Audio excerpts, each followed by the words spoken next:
Hello. जय महाराष्ट्र साहेब. जय महाराष्ट्र. जयदीप दारकुंडे बोलतोय, villain साम्राज्य foundation अहमदनगरमधून. हां बोला ना. ते आपल्याकडं एक कंप्लेंट आली होती नंदा राठोड म्हणून आपल्या पोलीस स्टेशनला. कधीची? नंदा राठोड म्हणून एक कंप्लेंट आली होती आपल्याकडं. केव्हाची कधीची? ह्याच म्हणजे ह्या 2-3 महिन्यामध्ये सर. हां बरोबर आहे. हां हां. हां, ती कंप्लेंट काय झालं सर नेमकी? कंप्लेंट काय ते आमच्या हद्दीत काहीच नाही ना. त्याचं घटनास्थळ सगळं सदर बाजार हद्दीतलं ते. सदर हो. बाजार हद्दीत त्यांना सांगितलं होतं तिकडे जावं म्हणून तुझं. हां हां हां. तर सदर तो बाजार हद्दीतलं ते. कोणच्या आपली हद्द आपली म्हणजे आपलं पोलीस स्टेशन कुठं आलं सर? आमचं कधीच जालना जुना जालन्यात येतं ते. ओके ओके सर, म्हणजे त्यांच्या हद्दीत नाही येत म्हणायचं. हां, कारण त्या बाईनं जे घराचा खोटा पत्ता झाला, ज्या घरमालकीने जो जबाब घेतला त्या बाईनं सरळ सांगितलं की आमच्या इथं असं काही झालंच नाही म्हणून. हो हो मग हो. नंतर ती म्हणते नाही ते लास्ट ते खर्च नाव सांगितलं त्यानं सदर बाजार हद्दीतलं. मी हम्म. आता मग खोटं कशाला पहिलं द्यायचं ना सर्व आहे का? बरोबर आहे बरोबर आहे. नेमकी विषय काय झाला का ती कंप्लेंट आमच्याकडे आलती, तर त्यांनी कुठं? बोलले होते आपल्या अहमदनगरमध्ये अहिल्यानगर.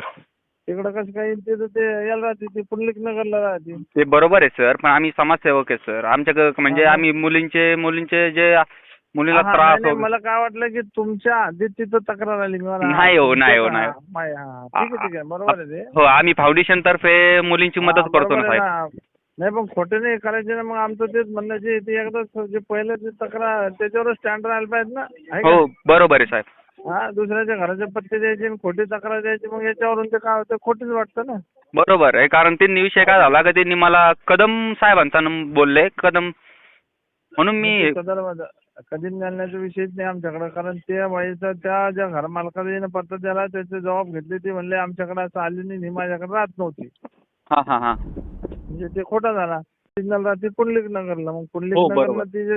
तिच्या घरातही तो बरेच वर्ष राहिला. मग या असं रिलेशन मध्ये असून तिने लग्न केलं काय केलं ते त्यालाच माहिती असं ना. हो हो बरोबर आहे सर.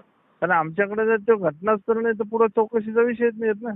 बरोबर आहे बरोबर. आणि दुसरा विषय असा झाला की ते हा. मला जे प्रूफ पाठवले होते ते हा? प्रूफ मध्ये जे आपल्याला प्रूफ आलेत म्हणजे माझ्याकडं हा. त्यांचं ते हा. लग्नाचे डॉक्युमेंट, आधार हा. कार्ड, हा. त्यांचे हा. जे फोटो वगैरे सगळं आलं आपल्याकडं. पण हम्म. कसा विषय होतोय की आमच्या त्यांनी नेमकी चुकी कुणाची हे माहित नाही. आम्ही त्या मुलाला समोरच्या मुलाला फोन पण केलता. आम्ही पण त्यांच्याशी याने काय केलंय त्यानं सगळी ती प्रॉपर्टी त्या लोकांना त्याच्या नावावर करून घेतली, पोराच्या बायकोच्या त्या बाईच्या नवऱ्याने. बरोबर त्या हा बरोबर माणसानं. बरोबर बरोबर कोणत्या ते शिंदखेड्याच्या तालुक्यातलं आहे. बरोबर आहे. मग याला लग्नाचं त्यावेळेला हिनं खोटं काहीच नाही ना. कसं असतं जर लग्न झालं तर 376 ते होत नाही ना हो. बरोबर आहे साहेब बरोबर. मग कोणतं तरी एक स्टँड आहे, कोणी काही सांगेल कशाही तक्रारी वकील सांगेल ते आपल्या वकिलाला पैसे दिले की ते तेवढ्या पुरते बोलतात ते. बरोबर आहे साहेब बरोबर, एकदम राईट बोलले तुम्ही. अहो, एक तर 498 दाखल करायची, काय त्यांची त्रास देतात त्यांची नावं टाकायची, पोटगी टाकायची, त्याच्यावर 125 CRPC ते जर अत्याचार कोर्टात तो दावा दाखल करायचा. बरोबर आहे साहेब. त्यांनी दाखल करायला पाहिजे. हा, मग बरोबर आहे बरोबर आहे. चालते साहेब. नुसते 376चा विषय कधी येतो? अहो एवढे दिवस ते लग्न करून राहतात ते काय मॅच्युअर्ड आहे दोघं? ते लग्न झालेले एवढ्या वर्षाचे आहेत, त्याचं वय किती त्याचे? बरोबर आहे. बरोबर आहे साहेब. मग कोणाला म्हणजे उद्या कोर्टाला फसवणूक, पोलिसाची फसवणूक करण्यात मजा नाही ना. आणि बरोबर आहे. आणि विषय कसा होतोय की हा फॅमिली मॅटर आहे. फॅमिली मॅटर मध्ये आमच्या फाउंडेशनला बी पडता येत नाही साहेब.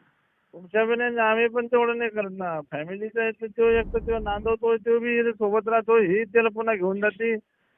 बरोबर आहे साहेब. त्याच्या घरी सिंदखेड्याला बी तीन दाखल केले, प्रत्येक पोलीस स्टेशनला जाऊन तक्रार करून राहिली ती. म्हणजे हो काय हो नेमकं हो स्टँड हो बरोबर आहे बरोबर सिंदखेडला आहे. गेली, आता DYSP कडे गेली होती 2-4 दिवसापूर्वी. बरोबर आहे साहेब. म्हणजे नेमका तिला नेमकं पाहिजे काय हेच माहित नाही ना. बरोबर आहे. आणि ते कसा विषय झाला का प्रशांत जरे म्हणून आपले मित्र आहेत, त्यांच्या म्हणजे त्यांची मानलेली बहीण वाटत आहे ती. ते प्रशांत भाऊंनी आम्हाला फोन केला की असा असा विषय जयदीप भाऊ तुम्ही बघा. म्हणलं ठीक आहे बोलतो मी PSI साहेबांशी बोलून घेतो. बरोबर आहे. पण या बाहेर स्टँड पाहिजे, तिला प्रॉपर्टी पाहिजे का नवरा पाहिजे का तिचं काही समजत नाही ना. बरोबर आहे साहेब.